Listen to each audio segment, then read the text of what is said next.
The dare had a name, though I don't remember who started calling it that. The Tap. You walked through the Brennan woods, came out at the old Mercer facility on the other side, touched the chain link fence, and walked back. That was it. No ghost stories, no legends about kids who went in and never came out. The place had been shut down since before I was born. Some kind of chemical processing plant that the EPA cited in the 80s. The facility was shut down, no operations, no power, no lights. The buildings were still standing. The fence was still up. Nothing happened there. That was the whole point. I was 15. This would have been 2007, maybe early 2008. I'd lived in that town my whole life, a small place in eastern Ohio where the main street had a Dollar General and a pizza shop and not much else. My mother worked at the county clerk's office. My father drove trucks for a grocery distributor out of Youngstown. I had a younger brother who was 10 at the time and still afraid of the dark, which I thought was funny then. I don't think it's as funny anymore. Everyone knew someone who'd done the Tap. It was kind of a rite of passage, the way losing your virginity was supposed to be, but usually wasn't. You did it once, sophomore year, or maybe freshman year if you were trying to impress someone, then you never really had to think about it again. My friend Carrie had done it the year before. She said it took about 20 minutes each way if you didn't run. She said the hardest part was the walk back, because by then you'd already touched the fence and there was nothing left to prove, so the woods felt longer and boring. I went with 4 other people. Carrie, who'd already done it, but came back anyway. Marcus Webb, who I had a crush on. A girl named Dana something, I can't remember her last name now. And Marcus's friend Tyler, who was the one who suggested we go do it that night. It was October, not Halloween, just a regular Friday. Cold enough for jackets. Tyler said the moon was bright enough to see by, and he was right about that. We parked at the trailhead off County Road 9. There was a little gravel lot there that the county maintained for hikers, though I'd never seen anyone hiking. The woods weren't scenic. They were just woods, oaks and maples and some pine, dense enough that the undergrowth stayed sparse. The trail was marked with faded orange blazes on the trees. Tyler had a flashlight, though he kept it off. Defeats the purpose, he said. I didn't ask what purpose he meant. The first 10 minutes were fine. The moon was up, a big gibbous moon that came through the canopy in patches. Carrie walked next to me. She was chewing gum, which she always did when she was nervous, though she wouldn't have admitted to being nervous. Dana walked ahead with Tyler. Marcus was behind us, not talking to anyone. The trail narrowed after the first quarter mile. The blazes got harder to see. Tyler used his phone as a light for a few seconds, checking that we were still on the path, and the glow of the screen made his face look hollow. Dana laughed at something he said. I didn't hear what. The sounds were all normal. Branches cracking under feet, wind in the upper branches, an owl once, very far away. Nothing that should have made me walk faster, but I did anyway. Carrie matched my pace without commenting on it. How much further? I asked. Maybe 10 more minutes, she said. The woods changed as we got deeper. The trees were older here, thicker trunks. The canopy closed in, the moonlight dimmed. I started noticing shapes in the dark, outlines that looked like figures until I got close enough to see they were stumps or fallen limbs. My eyes kept adjusting and then losing the adjustment when someone's phone lit up again. Tyler stopped ahead of us and held up one hand. There it is, he said. Through the trees, maybe 50 yards ahead, I could see the fence.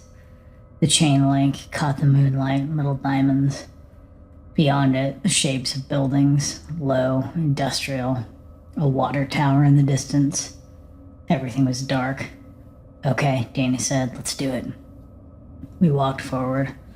The undergrowth was thicker near the tree line, saplings and brush that had grown up at the edge of the forest. The fence was maybe 8 feet tall, topped with 3 strands of barbed wire that had rusted to a dull brown. Signs hung at intervals, no trespassing, property of Mercer Chemical Corp. Violators will be prosecuted. The signs looked old, and the lettering was faded. Beyond the fence, I could see the main building. It was long and low, corrugated metal siding, loading docks on one end, windows running along the top, all of them dark. To the left was a smaller structure, brick, with a flat roof. Tyler said that was the control house. He said his older brother had told them that's where they used to monitor the chemical processes, whatever those were. You first, Dana said to Tyler. Together, he said, all at once. That's how you're supposed to do it. We lined up along the fence. Carrie was on my left, Marcus on my right. His shoulder brushed mine, and I held my breath without meaning to. On 3, Tyler said. He counted. We reached out. The fence was cold. I pressed my palm flat against it and felt the wire dig into my skin in a grid pattern. Done. And then the lights came on. Not all of them. One building, the control house. The windows lit up, a flat yellow glow, the kind of light you get from old fluorescent tubes. It happened fast. 1 second dark, the next second not. Nobody moved. I kept my hand on the fence. I don't know why. My brain hadn't caught up yet. The light just sat there, steady, coming from inside the building like someone had flipped a switch. What the hell? Dana said. Maybe a motion sensor, Tyler said, but his voice had changed, higher and quicker. Carrie grabbed my arm. Her fingers were tight. I could feel her pulse through her grip, or maybe that was mine. The windows were maybe 30 yards away. The glass was dirty, filmed with something, but the light behind it was bright enough to see shapes. Desks, maybe, equipment, the outlines of things. No movement, no people. The light was on, but nothing was happening inside. We should go, Marcus said, and nobody argued. We backed away from the fence. I kept watching the windows, waiting for a figure to pass in front of them. A shadow, a face, something that would explain it. Nothing moved. Tyler turned and started walking fast. Dana followed. Carrie let go of my arm and went after them. I looked at Marcus. His face was pale in the yellow light reflecting off the building. He wasn't looking at the windows. He was looking at the ground, at his feet, like he couldn't make himself raise his eyes. Marcus, I said.